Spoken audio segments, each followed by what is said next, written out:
In 2002, at the age of 9 years old, my dad secured me my first sponsorship deal. Incredibly, the number one barbershop in Keyworth supported me and my family for over 19 years. There are so many obstacles along the road to success, and carving a career path in a sport like gymnastics required a great deal of help from some very special people. And this is my story. I guess starting out in gymnastics, the reason I got into the sport was just for the love of it. You know, it was never about the money or going to the Olympics or making a career out of it.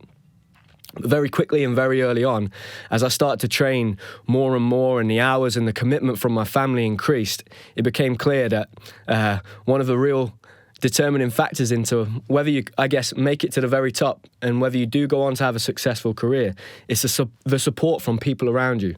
And I think my dad figured that out pretty quickly. My dad was an incredibly smart guy, and he knew that, you know, back then when I started gymnastics, with it being a sport in this country that wasn't very popular, and the men, I've spoke about this before, the men's team at that point, a lot of those guys, you know, they had jobs or they were doing gymnastics as more of a hobby.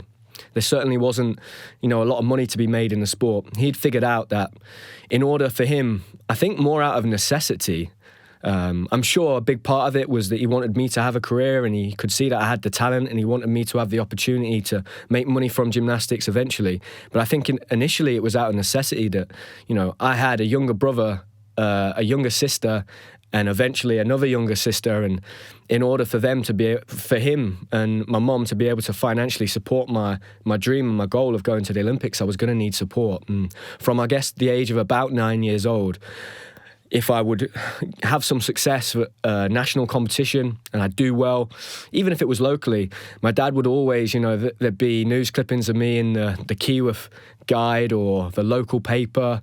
I'd be on East Midlands Today, he'd get local press around, and that would generate, you know, I guess a bit of attention around what I was doing, the sport of gymnastics, how well the club was doing in Nottingham. And I guess my first sponsorship deal that I ever got, it came from my dad having a conversation with a lady in the barbershop in the village that he'd gone to school with. And she said, well, could I support Sam? You know, could you let me sponsor Sam? And ever since that day, me and my family, up until the point at which I retired, which was 2 years ago now. So for 19 years, all of myself and my family got free haircuts, which is unbelievable. It's probably one of the best sponsorship deals you'll ever get. It was incredible, and the support they gave me throughout my career was amazing. And that came from my dad, you know, embarrassingly talking about my achievements and what I was doing in the gym. And, you know, that kind of coincided with me watching the Olympic Games for the very first time in 2011. And, you know, as like I said, my training went up and the hours were increasing. My dad was waking up in the morning to take me to gym at 6 o'clock, driving me back at 8 o'clock at night, having his full-time job. It was it's an expensive thing. And it's interesting looking back. I had a conversation with Andy Smith, and I was very lucky in many ways. And I spoke recently in an episode about how when you walk through the doors in the gym, it's a level playing field, and all that matters is how hard you work, you know, the respect you've got for the people that you're in that gym with, teamwork, I guess your ability to, you know, push through obstacles and overcome challenges. But realistically, there are so many things that have to go right in order for you to kind of make it to the very top and have a long, successful career. And, you know, one of them for sure is the right support network around you. And when I was a kid, I was so lucky, like looking back now, that I was born in a village that was 5 minutes away from one of the best gymnastics clubs in the whole country. And in 2001, one of the best junior gymnastic coaches in the whole world decided to move to Nottingham, just 5 minutes away from where I lived. And I was very fortunate that I came from a family that had a very sporting background. So, you know, my dad was heavily involved with sports, my granddad was, my mum had done gymnastics, and my family always supported me. And they made lots of sacrifices and lots of commitments to allow me to pursue my dream in gymnastics. And yeah, very early on, my dad had figured that out, that it was gonna take not just me and my dad and my family, we were gonna need some people to help us. And yeah, I think that really paid off very early on. And my dad was probably one of the only parents I know of anyway that was incredibly ingenuitive, and some of the people he would talk to and some of the connections he would make. And my dad is brilliant with people, he's a great people person.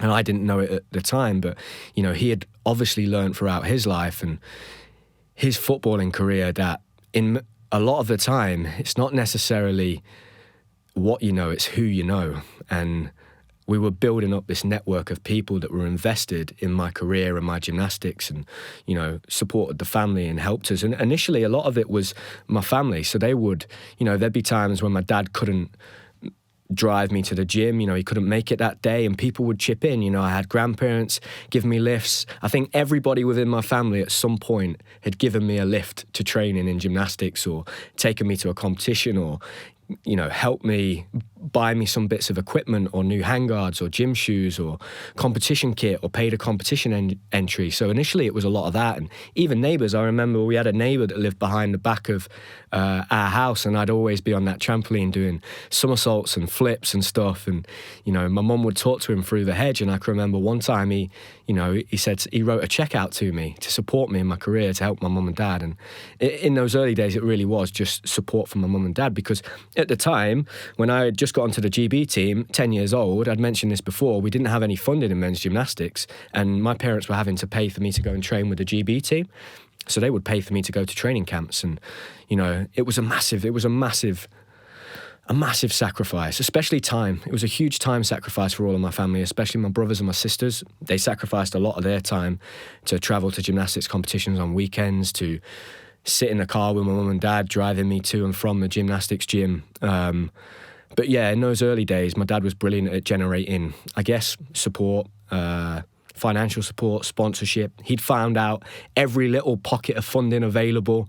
So he knew that every year the council, Nottingham City Council and Rushcliffe Borough Council, they had little pots of sports funding for talented individuals. So we'd always apply every year for that. He'd contacted a company called SportsAid. SportsAid are brilliant. They've been supporting young, talented British athletes for probably decades now, and helping them with their careers and giving them a head start. Because it's really funny looking back, now being at the end of my career, but the system that exists within sport is kind of the wrong way round. And I think it's probably the same in anything. I'd imagine it's the same in the music industry, or if you're trying to be an actor or try and get on TV. You get the support once you've already made it. When you really need it and when you're struggling is right at the beginning, but that's not when you get the support. And, you know, my dad and my mum, they definitely at times fought tooth and nail to keep me in the sport, because it's not cheap. You know, I feel for parents, you've got competition fees, training fees, equipment, petrol, food. You know, at that age, teenage lad doing gymnastics, I was literally just eating anything my mum could throw at me. You know, I'd be eating 4 or 5 meals a day. So all of that adds up, especially when you've got other brothers and sisters that have their own interests. You know, my brother was into football. My sisters both played football, did lots of other sports outside of school. So it's really difficult to juggle that and manage that when you're a parent. And then as you get to those teenage years, so once I kind of got to 11, 12, things really stepped up a gear. It became even harder, because now I was going to competitions abroad with my club and training camps abroad with the club. And, you know, it must be very difficult if at 12 years old, all of the gymnasts in the club their parents are paying for them to go onto these training camps and go to these competitions. You're not going to let your kid feel missed out. And I never did feel left out. My mum and dad did everything they could to support my gymnastics and give me the best opportunity. And they did the exact same thing for my brothers and sisters as well. And I think the real big change and the massive financial commitment that my parents and my family made was probably around the age of 14.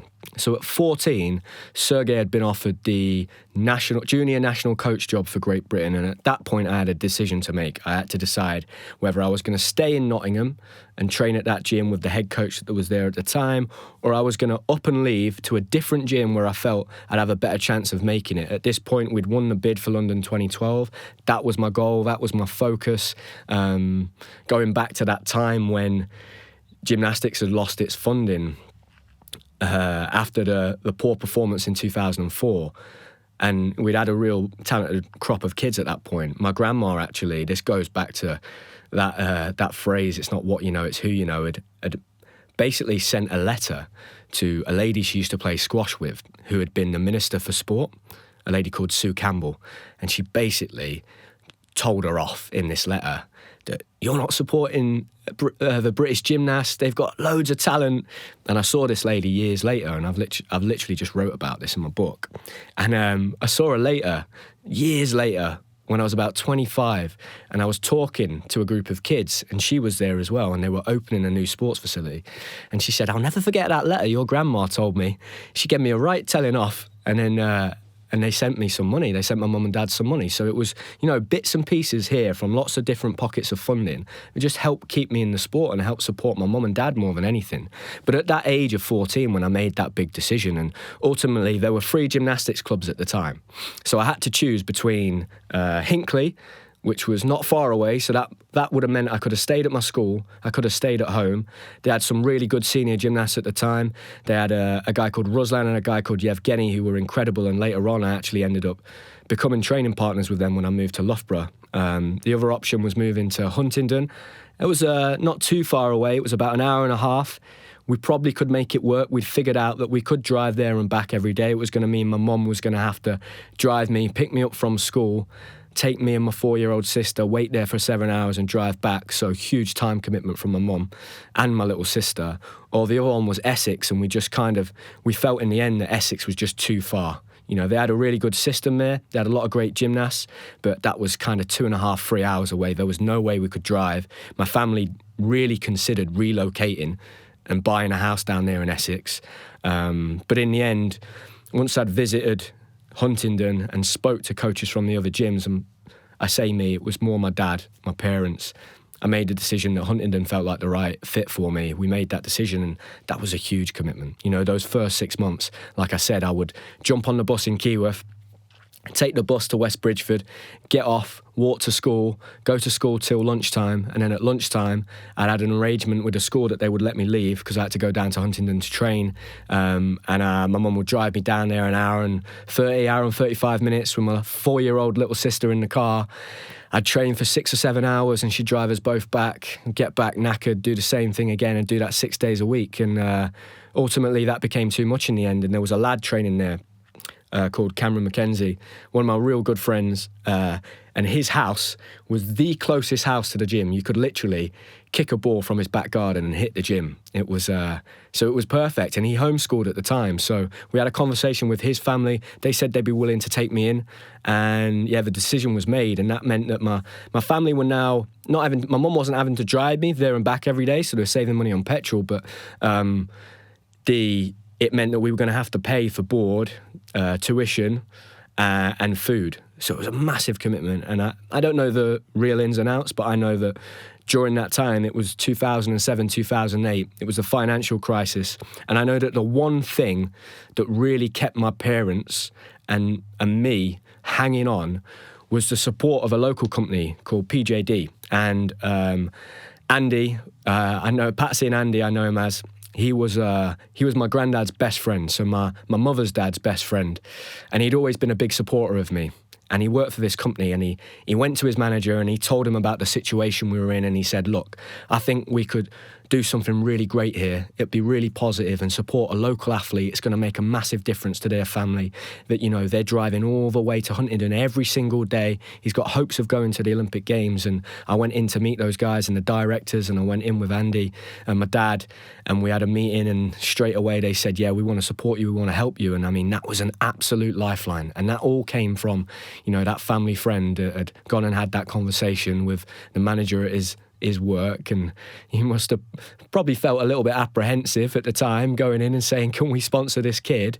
But what they did was they gave my mum and dad a pot of money that really made the difference, and they also gave them a company car and a fuel card, and that was just unbelievable. I mean, at that point I'm 14 years old. Nobody knows if I'm going to go to the Olympic Games, but they saw the passion, the investment, the commitment, and they just wanted to support someone locally. And I'll be forever grateful for them, because that really did keep me in the sport. And without that, I don't think my mum and dad we wouldn't have been able to keep it up. How much it was costing to keep me there, look after my other brothers and sisters, pay their own mortgage. It was the recession time. We were struggling financially. But then again, 2 years later, another lifeline, and Loughborough University was opened as a satellite centre. That meant that anybody that was a bit of a nomad, I guess, and didn't have a real base, could go and train there, and there'd be a national coach based there full time. And the national coach was going to be Sergey. So for me, this was perfect. It meant that I could move back home. I'd live with my family again. Financially, it would make the biggest difference in the world. My mum and dad wouldn't be having to pay for, my board, tuition, food, training fees. They wouldn't be having to pay for the petrol, although they had a fuel card now, so that really took that out of the equation. So things started to turn around for me, and in the same year, 2008, when I moved to Loughborough University, that was a big year. It was an Olympic year, and we'd also had the Junior European Championships in Lausanne. So this was probably one of the biggest events and competitions and points in the timeline looking back that was a real seed of success that led on to the result we got in 2012, and then the success the men's gymnastics team has had after that, because it was the first time we'd ever beaten Russia at any level. And we'd gone in there and we'd become the Junior European champions. We'd never won a gold medal before. We'd never even finished on the podium. So to have beaten Russia was huge. And at that point, we had started to get a little bit of funding put back into the sport. So in the lead up to 2012, just after Beijing, Lewis was going to Beijing, and we had like an incentive program put in there, which was cool. It meant that going to the European Championships, if we won a medal or won medals, there was a chance we'd get paid for our results, which was incredible. It was the first time I'd ever been, told that if you do well in your gymnastics and you get some good results, you're going to get some money. It was a financial incentive. And so we went to that Junior European Championships. We won a gold medal in the team. We got a little pot of prize money from British Gymnastics, and we split that out. And it was amazing, that was. It made us feel valued. It really had a positive impact. And it got us excited and motivated for the next competition. And the fact that, if we do gymnastics now, it's not like it was before. I remember in 2005, I think it was, there was a British gymnast called Ross Brewer, brilliant gymnast, incredible in many ways, very talented. He would never fall off the apparatus. He was Mr. Reliable for sure. And he was on every single McDonald's Cup in the country. I remember this. I couldn't believe it, because I couldn't believe there was a gymnast on the McDonald's Cups. And I found out years later that he never got paid a penny for that. I couldn't believe it. I was baffled that he'd been on every single McDonald's Cup. So for us, at that point, to have been told you're now going to get paid some money as a reward for winning medals for your country, but also, for how well you're doing, that filled us with, I guess, pride and also motivation. And, it really helped. Like, oh my God, we're doing well. We're getting paid for this. We're taking a step forward.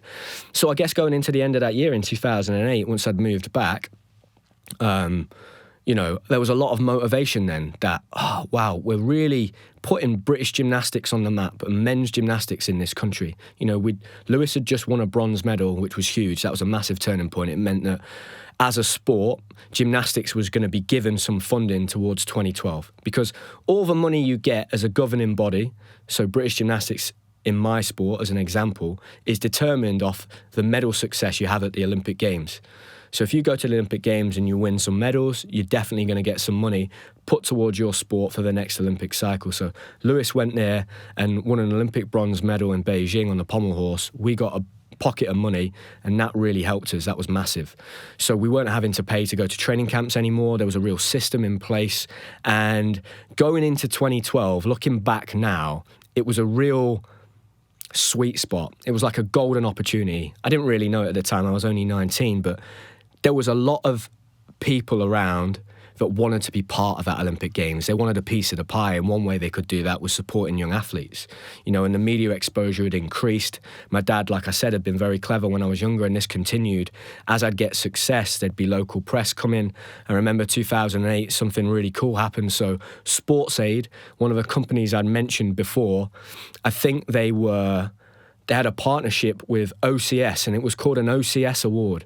And I went down to London. I was nominated as an athlete from the sport of gymnastics for this sponsorship award. And I went down with my dad. It was at the Oval Cricket Ground. We sat on a table next to Alex Stewart. He was hilarious. I think Claire Baldwin was presenting the award. I was only young, and there was about 20 athletes, and they'd sent a film crew down, and they filmed me training in the gym at Loughborough. And we went there on the day with my mum, all expenses paid for. It was brilliant. Dressed up in a suit. First time I wore a suit. Went there with my mum and dad, and everybody got a bit of funding. for being nominated, and then there was a main award at the end. And yeah, incredibly, I'd won the main award for my results that year in gymnastics. And again, that was another little lifeline. And I think my mum and dad got, I was awarded a sponsorship, essentially sporting grant that was, I think, worth between £3,000 and £5,000, which is a lot of money, especially to my parents at that point, who were struggling, trying to keep me in the sport. I'd just come off the back of me being down in Huntingdon for 2 years. And that was incredible. And that gave me a massive kick. And, all of this as well, when I was getting this attention, I guess, from sponsors and local business people, it was filling me with confidence. It was almost like a signal that, yeah, I'm on the right track. I'm doing well. This is what I should be doing. And it was difficult because there was no blueprint. There was no, this is how you do it, because nobody had really come before my generation. Nobody had really had a career. Lewis was doing his thing, and Lewis was generating a lot of media attention and was getting a lot of success, and Dan Keaton similarly was doing that. But there was no one that had probably started, I guess, getting that kind of like support and local support at such a young age. And my dad, like I said, had done it out of necessity more than anything, but that really gave me a kick on into the next 2 years. And I think at 2010, the Junior European Championships that year, that was a big one because I was 17. It was the year before I would turn senior. The funding was there. We knew now that if you go to the Junior European Championships and you win a gold medal, or you win multiple medals, that financial incentive was still there. So I'd had that in the back of my mind during those 2 years since 2008 Junior Europeans. And I did really well that year. I had a massively successful year. So I went to the Junior European Championships. I won the gold medal in the all-around event, won the gold medal on high bar. We won the gold medal as a team. So for those results, I got rewarded with a financial incentive of British Gymnastics, which was massive. It was huge. It's the most money I'd ever seen in my life at that point as a 17-year-old. But that at that time, prior to being 18, all of that money went to my mum and dad because they had got me to this point, and that was fair. I was under 18, and that's what I wanted to do. That's what we decided we were going to do. So all of that money went to support my mum and dad and support my gymnastics. And I say my mum and dad, it kept me in the sport. Because all I wanted to do at that point was win medals. That's all I was bothered about. That was all I was in gymnastics for, was to try and go to the Olympic Games and win a gold medal. So the money was great, and it was nice and it's exciting when you're a kid, when you're 16, 17, you're getting paid this money. You think, wow, this is amazing, I've made it, So it's very enticing. But for me, I really was only bothered about the gymnastics, and that the money coming into it a little bit and the sponsorship and the attention, it never really swayed me from working hard. That it never did that for me. So I'm really grateful about that. And that's because I think I had really good people around me, really great support, and people that kept me very grounded. But yeah, it was a different scenario going into, I guess, the Olympic Games. And off the back of that year in 2010, I got that gold medal at the Junior European Championships. I was selected for the Youth Olympic Games. And something really, I guess, fortuitous happened in that I competed at the Youth Olympic Games, and back then I used to drink Red Bull. So during my competitions, for me, drinking Red Bull was it was almost like a psychological cue that it was game time. Like the taste of it and the smell of it, and obviously the caffeine in it, it would give me a real boost. And I knew when I drank my Red Bull just before my routine, it was time to go. And I'd kind of attached those two things, the sense of tasting the Red Bull and competing together. And it became part of my preparation, I guess. I just always drink a Red Bull when I was competing. And when I got back, I'd been successful, won a gold medal and a silver medal. And my dad had just sent an email to somebody at Red Bull. And he basically said, my son's just been, again, my dad, my son's just been at the Youth Olympic Games. He's won a gold medal for Great Britain and he was drinking Red Bull. And a little while later, someone contacted him back and said, oh yeah, we know actually. Somebody saw him on the BBC because at the time I was being followed by Blue Peter. We'd love to have a chat with you about potentially working with your son and meeting him. And that was just incredible.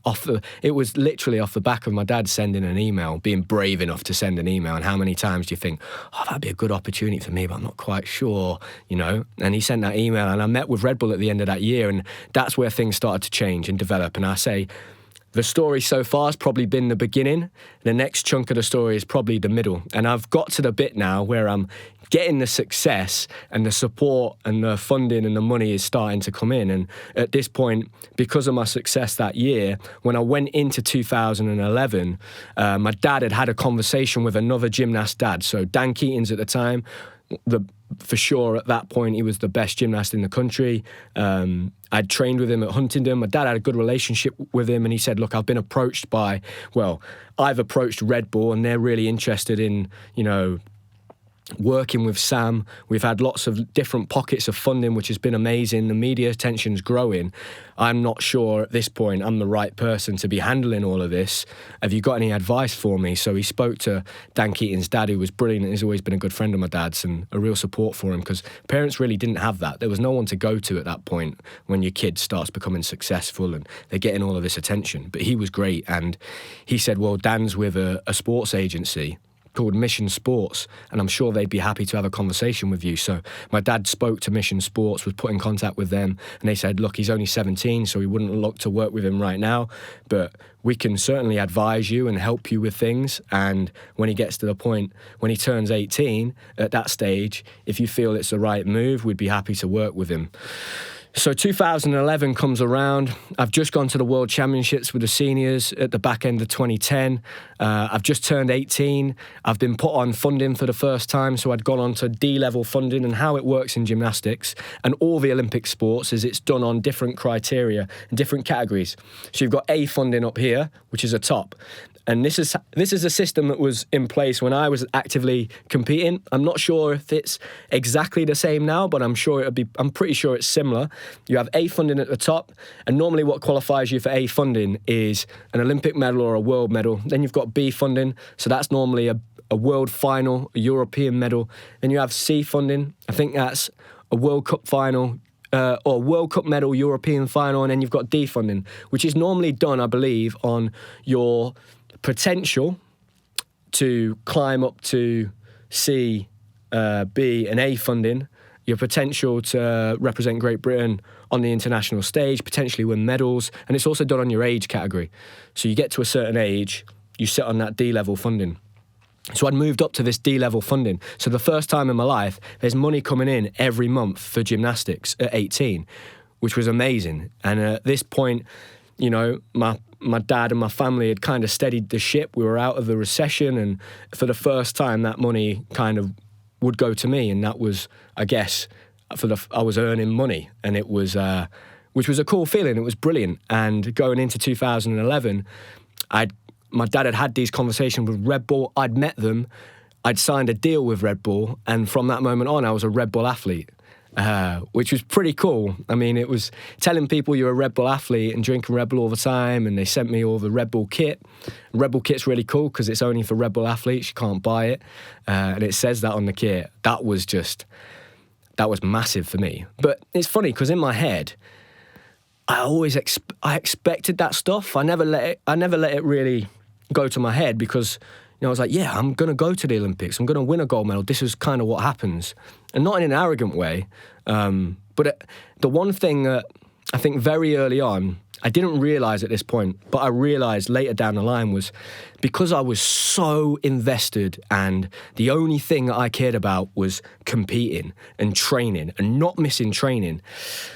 Red Bull, they were a really great company to be part of, and they would put on athlete summit events. So every year, a couple of times a year, they get all their athletes together, and we go on like days where you do escape rooms or you try other people's sports. They get the athletes together to throw ideas around. And Red Bull is such a cool company because most of the sports are like extreme sports. But I think gymnastics was, in many ways, at that point, probably not best suited to Red Bull because it was so rigid and stuck in its ways. And we did find it very hard to kind of they found it difficult as a company to get into gymnastics because it was so set in its ways and it was very old school the way it was done.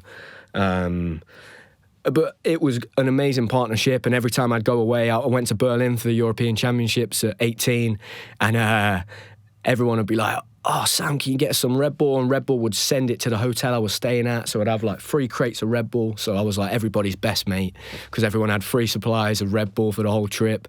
Same thing again for the World Championships. And they were massively supportive of my career and they loved what I was doing and they wanted to be a part of my journey to London 2012. And I guess throughout 2011, everything just began to improve. I went to the Europeans, then went to the World Championships. My career very much was on track. And going into 2012, I was now with this agency. And my agent at the time was a guy called Andy Digweed, and he was brilliant. He was really good. He was amazing with me. He was always on it, was always trying to get me new things, try and get me into new opportunities. And he was really, I felt like he had my best interests at heart. And going into 2012, he'd managed to secure a deal with Mini in Milton Keynes. So I'd gone down to meet them. I'd done like an open show day where I'd taken a pommel horse. So me and Sergey spent the whole day there when they had an open showroom, doing pommel horse routines, essentially training for the Olympic Games in the showroom. And incredibly, they gave me a car. So at 19, I just passed my test. My first car was a brand new Mini. It literally had 12 miles on the clock when I drove it away. It was unbelievable. And the difficulty was at 19, and I got to this point now, like I said, where the success and the money and the sponsors, it was all coming in, but my mum and dad needed that when I was 10 or 11. That's why I say it's all almost backwards, and being given something without paying for it or earning it at 9, it's a weird thing, you know, it's a difficult thing. I was never ungrateful, but I didn't realise how amazing that was. Not until I got to the end of my career, and it was, you know, I was really struggling then and not earning much money and I was fighting to get support from people. But 2012 just took things to a different level. And I think going into that Olympic Games, I was with Red Bull, My Protein at the time. So people were seeing my face all over these My Protein packets. I had the Mini. My mum and dad were in a better place. They weren't having to fork out any money anymore to support my gymnastics. That all came from me. I was on that funding. That funding had gone up because I'd gone to the European Championships and I'd been the first British gymnast to ever make a high bar final at 18. So I'd moved up that funding bracket. I was on B, I think, at the time. And then going into the Olympic Games, getting selected for London 2012 was huge. That changed everything, you know. Like I said, when I look back now, that was really the golden ticket period for Olympic sports in this country. You know, a home games is so special and everybody wanted a piece of that action. So loads of local companies, big national companies, everybody was trying to be part of an athlete's journey and got, I guess, off the back of London 2012, you know, the amazing thing about going to the Olympic Games is for the rest of your life you can call yourself an Olympian. And I've only began to appreciate what that means now and how much weight that carries. And afterwards, you know, I did lots of different appearances. I can remember going to do public speaking events at 19, very nervous. And these events I'd be paid for. And, you know, it was amazing. And it was to have felt that and experienced that as a young kid, given that when I started out, there was nobody that made any money or had a career in gymnastics.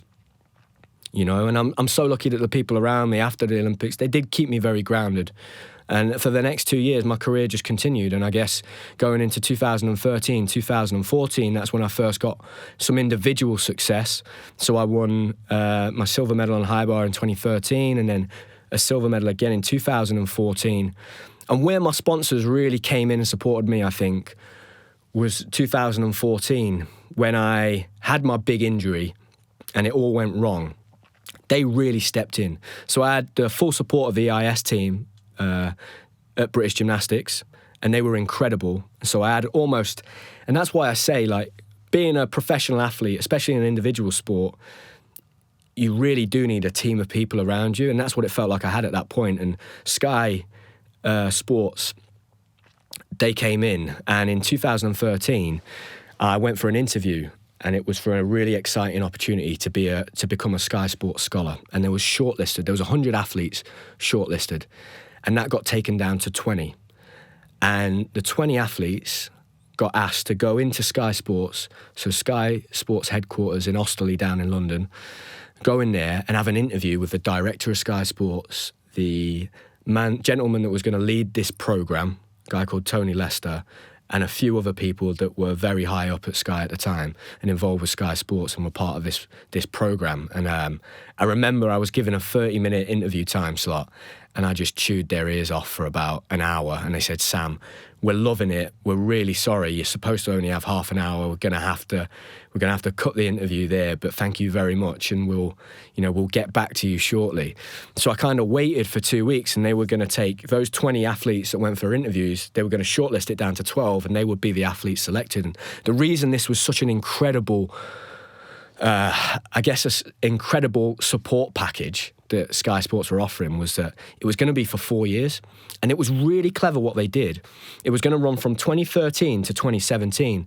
And the reason why that was amazing now, having the experience that I've got, is that somebody there knew that post-2016, the Olympic Games, that's the point at which either you've been to the Olympics and been really successful, or you've missed out, and a lot of athletes get their funding and their sponsors dropped like that. And somebody there that must have had a sporting background, and I wouldn't be surprised if it was the guy that led the program, Tony, knew that, the time when those athletes really need that support is that year after the Olympics. If they've not made it, the chances that all 12 of these athletes that we selected are going to go to the Olympic Games and be successful is really small. So that was incredible. And they were offering a lot of financial support. It was huge. It was, for me at the time, it was like life-changing money. So, that's where I really learned that people invest in people. Up until that point, I thought, I'm not going to get this. There's so many more athletes on this list that have won more medals than me, and they've got more achievements. They've done more in their career. But I guess the fact that I kept them talking for an hour and they were fully invested in what I was saying and the passion I had, they wanted to invest in me as a person. And that was really important for me to learn that, I think. As I got towards the end of my career, that really helped me, and it gave me confidence when I was essentially acting on my own behalf. But that was brilliant. And, I was given the green light. I was given the Sky Sports Scholarship Programme opportunity. That massively changed my life. I met my mentor, Jeff Shreves. So he works in football. And, the initiatives that they had, I went for public speaking training, which was really invaluable. I sat in a room with this guy, and he basically asked me to kind of write a little story about myself, and he just tore me to shreds. But by the end of the session, it was brilliant. He'd made so many positive changes, and I'm sure that massively influenced the fact that, I'm able to sit here now and talk to the camera like I am doing.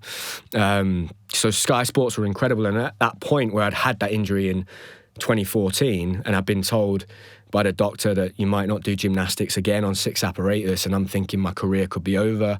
I might not be going to Rio 2016, the Olympic Games. That dream might be gone now.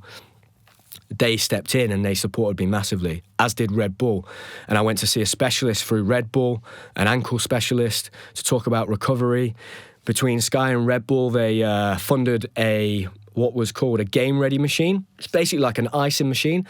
So for 6 months of my life, every night I had to put this ice machine on for 20 minutes every hour. And while I was in bed, my legs were raised, and it was a really expensive machine. They were like £2,500, these machines. I'd never be able to afford that without the support of somebody like Sky Sports or Red Bull. And that made a massive impact on my recovery. And they were, all the time, they would ring me up, Red Bull and Sky, and the guys there that I worked with that looked after me, and they'd ask me how my recovery is going. So it really did feel like I had people around me supporting me. And, more than anything, at a time when I was really vulnerable and thinking that I'm not going to be able to go to the Olympic Games now, they made me feel like I was still supported. So that was huge. And going into Rio 2016, I'd been with Red Bull at this point for about 5 years. We had a great relationship. But one thing that I didn't do in my early career, and I guess when I was in my late teens and early 20s, was I hadn't worked out yet. As much as I'd figured that out in that interview, I hadn't worked out that the people investing in people work the other way around as well. So a real big mistake I made when I was younger was I just never thought I could ever take any time off. I thought if I miss this day of training, that's going to make the difference at a competition in the end. And the reality is that, to be honest, I was training so many hours and I was so overworked that a day off to go to the Red Bull Athlete Summit would have made the world of difference. But ultimately, I look back now and I didn't invest enough in them. They were investing a lot in me. But, for me to just make sure that 2 days of the year I would leave training that day, I'd work around it, I'd make the effort to go down, meet all of the other athletes, network, communicate with them. You know, it's a lesson I wish I'd learned a lot earlier. And that came into play in 2016. So that conversation I had with you before about the amazing program that Sky had set up that would carry on for a year after the Olympic Games, I really felt that in 2016 at the British Championships. We'd been struggling, me and Red Bull, to try and get myself branded and compete in competitions. It was impossible to do that internationally. So if you're in an extreme sport, you can have Red Bull plastered all over your helmet, your snowboard. But in gymnastics, there were very, very rigid rules that I was not allowed to wear Red Bull kit at a European Championships, or World Championships and Olympic Games. So it was difficult. And it was even difficult at the Olympic Games because there are lots of strong, strict laws around branding and advertisement and sponsorship at the Olympic Games. So I wasn't technically even allowed to drink Red Bull at the Olympic Games. So that was tough, trying to get around that. And the British Championships would design this awesome kit. So I had this Red Bull kit, and I had one leotard that was white, and it had the Red Bull all over it, and one that was dark navy blue. That was my favourite. It had the Red Bull on it. And I'd gone to this British Championships branded up, ready for the 2016 Olympic trials. Now, on the first day, in the all-around final, it wasn't televised. I'd wore this Red Bull kit, and there were no issues at all. And on the second day, I turn up, I do the general warm-up, and it's going to be on BBC, this competition. And the CEO of British Gymnastics comes down, basically tells the head national coach, Sam Oldham can't wear that kit. And I think he said, why? Why can't he wear it? And they've said, there's a rule, we have a rule written into our contract that you can't wear that kit. So he comes down to the training gym before I'm about to go and compete for the Olympic trials and says, Sam, you've got to change your kit, you can't wear that kit. I'm like, what do you mean?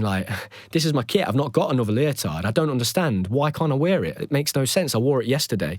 He said, look, it's come from the CEO. You're not allowed to wear it. There's a rule against it. So I think actually someone from Essex borrowed me one of their leotards. So I wore this navy Adidas leotard, red shorts, red longs. Competed well, won 2 medals, did really well, but was very frustrated, that had happened and I couldn't work out in my head why I'd have been allowed to compete the day before, but now it was on BBC. All of a sudden, the person at the top in British Gymnastics had a problem with that. That didn't make any sense to me. But anyway, I left it, did what I was told, didn't wear the kit, carried on, and in 2016, I wasn't selected for the Olympic Games, and that's huge because an Olympic Games is worth a hell of a lot in many ways. Like I said, for the rest of your career, you can call yourself an Olympian. So whatever you go into, whether you're a swimmer and you go into swimming coaching and you go into swimming coaching as an Olympic swimmer or an Olympic medalist winning swimmer, that carries a lot of weight. That means a lot, And for me, going to the Olympic Games in Rio had been my dream. So to have missed out on that, and, at the time, I felt that it was unjust and it wasn't fair. That was a big sucker punch. And I learned a lot of life lessons around that time. And I'd also been struggling with the fact that I didn't feel that the agency that were representing me were really going out of their way to get me much work at the time. I felt in many ways that, the Red Bull contract had been secured by my dad. The contract I had with Sky Sports had been, they had got me through the door. They'd got me that opportunity. But it was me that, they wanted to invest in Sky, and they were taking a big chunk. The going rate at the time, probably still is, was 20%. So 20% of any money that I earned while I was tied up to the agency outside of my funding or competition earnings was going to the agency, and I just didn't feel like they were really working for it. And also, I'd been passed around different agents 3 times. So my first agent had left, my second agent had left, and I'd been passed. I almost felt like I was just being passed around. It didn't make me feel very valued within the company at the time. So I decided that I wanted to go at it alone. I was thinking, my dad's done this my whole life. Since I was 9 years old, he got me my very first sponsor. We can do this. He can teach me how I need to do it. So with solicitors, I tried to get out of my contract with Mission Sports Management, which was very difficult. It was challenging. It cost me a lot of money. And at the time, it was really funny. Again, another life lesson for me to learn that, up until I informed them that I was going to be leaving and I was taking legal action, they'd been on my back, they were my supporters, but it's funny how it switched very quickly. And I went for a meeting down in London with my solicitor. They had their solicitors. It was really interesting, some of the things that they brought up. And we basically had to negotiate what they were going to keep and what I was going to keep. And in the end, it turned out that they had known, I think, that the situation at the British Championships with Red Bull had it not gone down very well with the guys at Red Bull, and they were struggling they were feeling like it was too difficult to get into gymnastics. And at the end of that year, after I'd left the agency, I was called down to London for a meeting with my athlete representative at Red Bull. And I'd gone down and I had no idea this was going to happen. I thought I was just going to meet him. We were going to talk about the year after and my next contract. I didn't have an agent now to negotiate this for me. I was doing it myself. And yeah, he took me for a coffee and he sat me down and he said, "Sam, I'm really sorry. I've got to tell you that we're letting you go." And he just said, "We're finding it very, very difficult to get into gymnastics. It's really hard. I'm really sorry to have to do this." And at this point, I'd really learned, I think, and towards that last kind of year with Red Bull, I was really putting a lot of effort in. Those guys came to watch my Olympic trials in 2016. They were there, they saw it, they were invested in my journey. And I could tell that he had a job to do. It wasn't his fault. But yeah, I rang my dad. I had to get the train home. I said, "Dad, I can't believe it. They've dropped me." And, that was probably the first real big rejection I'd had. And that probably set off the ending, I guess, the last chunk of my career and my experience with that. And this was probably the 2 points when you need it the most, at the beginning and the end, but you get it in the middle. And I was now going at it alone into that new Olympic cycle, I didn't have an agent, and I basically said, "I'll figure this out myself." So I can remember contacting at the end of 2016, I'd moved back from Loughborough University. I was training in Nottingham. Sergey had moved to coach in Nottingham. I needed a gym to train in. And this was going to be my first opportunity to try and act on my own behalf as my own agent and represent myself. And I decided I was going to commit to 4 more years. I was still on the GB team at this point. I was still getting paid. I was still getting funded, although I'd moved down that ladder. And I said to my brother, I think I need a gym. I need a fitness gym to train at, to do all my rehab and my strength and conditioning. I might speak to someone at Roco. It was a local gym. So I messaged them, I spoke to the manager, I got put through to the manager, and I think she told me she was going away on holiday for a couple of weeks, but she could get back to me in 2 weeks. And I thought, well, I'm starting now, I need a gym right now. And I mentioned it to my brother, and my brother said, "I know a girl that works at David Lloyd, do you want me to give her your phone number and you can talk to her?" I said, "Yeah, that'd be great." So spoke to her, and she said, "If you can come in this morning, I'll give you a membership." And I was like, "What? Amazing." So I said, "Yeah, not a problem." Drove into David Lloyd, sat down with her, and she said, "Look, we get a certain amount of athletes that we can support and offer memberships to. There's going to be a give and a take, so you're going to need to come in and do some gymnastics classes for us." I said, "That's not a problem. That'd be amazing, This would be a really good opportunity for me. I've just moved back. I'm training for the Olympic Games in Tokyo." And from that moment on, I've been a member at David Lloyd ever since. And that was my first ever experience of trying to negotiate any kind of deal or partnership or sponsorship agreement with anybody. And after that, going into 2017, my results in gymnastics began to kind of go down. And slowly but surely, I fell down that funding pay scale ladder. So the A, B, C, D, I started to fall down that a little bit. And at that point, I made some big life decisions. So I left home. I lived by myself for a while in a flat. My car at the time, my Mini that I had, I'd basically had that for 2 years. And then after the 2 years, I had a decision just to give it back or to carry on using it. And I decided it was a great car. So I carried on. So I paid like a finance deal. That came to the end. So I had to pay that off. And that was my first real experience of real life, I think. And during that year, like I said, my results weren't so great. I had a lot of injuries, but I was able to kind of generate new sponsorship deals by going at it alone for the first time and learning from my dad. And one of the things that I did, I was on a train back from London, and I was trying to generate these sponsorships. I'd gone to meet somebody at Barbells, a nutrition company down in London. On the way back, I saw Superdry had tweeted, "Let us know why you need a winter wardrobe voucher." And I kind of tweeted him and thought, why not? I just said, "I'm training really hard at the moment. I've had a lot of injuries, I'd really benefit from the support. It'd make a big deal. And someone DM'd me and said, "Hey, Sam, we've just seen your tweet. We've actually got a new person working at the company that's going to look after content creators and influencers and athletes, and he'd really want to have a conversation with you." So I got passed through all these people, ended up going to meet him back down in London, and from then I managed to get a sponsorship agreement with Superdry literally from sending a tweet, which is amazing now, because I think the one thing that stops a lot of people at the door, they're too scared to make that phone call or send that email or have that conversation. And that really is the difference in the end. It's almost having that bravery to put yourself out there and face that rejection, I guess. I managed to, another thing that I did was I'd gone into 5 car dealerships in Nottingham, and they must have thought, who's this cheeky kid walking in here asking for a car? And I can remember nearly everyone said no, but one of them said yes, and it was a Nissan dealership in Ilkeston, and they agreed to give me a sponsored car for 2 years. So again, that meant I didn't have to spend money on petrol. I was living at Littleshall at this point, so I was driving there and back every single week. It was a lot of driving, so that made a huge difference. They had branding all over the car, my name, and it was great for them, and it was incredible for me, and I was very, very grateful. And at this point, because I'd faced that rejection with Red Bull, I was starting to really appreciate, wow, these people supporting me and helping me, it's a massive thing, I can't take this for granted.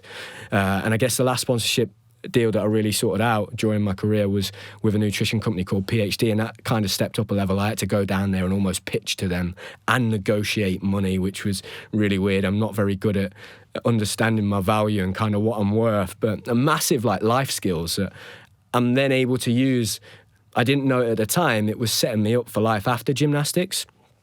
And I guess right at the very end of my career, I'd got to the point where I'd run that river dry, and I wasn't getting any sponsorship, I wasn't getting any funding, and I was just doing gymnastics because I loved it again. And it's funny how things go full circle. It really is. And at the end I was just doing it for the joy and the love of it, like I was in the beginning, and the money didn't matter.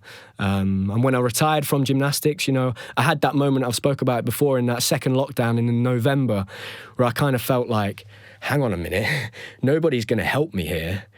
I'm on my own. I've got to make sure that I turn my 21-year career in gymnastics and everything I've learned and all the people I've met into something, because I was actively encouraged as a young gymnast to put school to one side. So I don't have I never had a backup, I don't know what I got in GCSEs. I've never worked in anything else but sport and gymnastics, but gymnastics did give me an awful lot and a massive springboard. And I have to say, particularly the UK sport lottery funding, Sky Sports and the scholarships program, Red Bull and the support they gave me, that in many ways set me up for life after gymnastics. And I was able to put a deposit down on a house. It was interesting when I got to the point where me and my girlfriend were trying to buy a house for the first time. I had these savings from my gymnastics career for a deposit, and the banks were basically saying, it's not worth much because you've not been earning a wage for 4 years. And it's interesting how that felt. It was like, whoa, all that I did in my career, those 6 hours a day, 6 days a week for 20 years, all of those sacrifices I made, the medals I won for my country, it won't get me a house. That was really interesting. It was an interesting feeling, that was. I found that quite difficult, but the great thing was that Connie had done that. She'd done the opposite. And I have so much respect for people that, stayed in education, went to university, have studied. All my friends that now have been in jobs for 6 or 7 years. It's not easy. And in many ways, looking back, what a fortunate life I had to be able to do something I loved in gymnastics and then get paid for it. Starting out, if you'd have told me at 9 years old, you're going to make money and make a career and you're going to be sponsored by some of the biggest companies in the world just to do gymnastics, I would have thought, what? It was such a privileged position. And I think that's one thing I would say to the athletes that are in that position right now, that are 16, 17, 18, early 20s. They're being funded with UK lottery money. They're traveling the world. It's all paid for. Don't take it for granted. Really embrace it, appreciate it, but make the most of it. Use it. Use that position you're in right now. And, I think there's a misconception I definitely felt this towards the end of my career, and I think 2012 really was that sweet spot where there was a lot going around for everybody, and everybody could have a bit of a piece of the pie. But I think for a lot of the young kids that were coming through probably 3 or 4 years ago, they had this little misconception, I think, and social media plays a part in this, that if I make it onto the GB senior team, that's it. I get paid and I've made it. And it's just not the case. You know, a lot of my teammates that I grew up with that were maybe the 6th, 7th, 8th, 9th, 10th best gymnast in the whole country retired in their mid-20s or early 20s, and same thing, they made the same sacrifices as me. They'd missed out on their education. They'd been encouraged to not, go on to college or university. They didn't have that support from those sponsors and that money and that financial backup, and they came out of gymnastics in the position I was in, but with not a lot to fall back on. And that's why, for me, it's really important that for those athletes that are in it right now, don't take it for granted, Make sure you work hard and make sure that you take full advantage of every opportunity that you're given. And if I was talking to parents now that have got young kids in the sport and looking back on my career, I'd say, the best thing to do is just look at the areas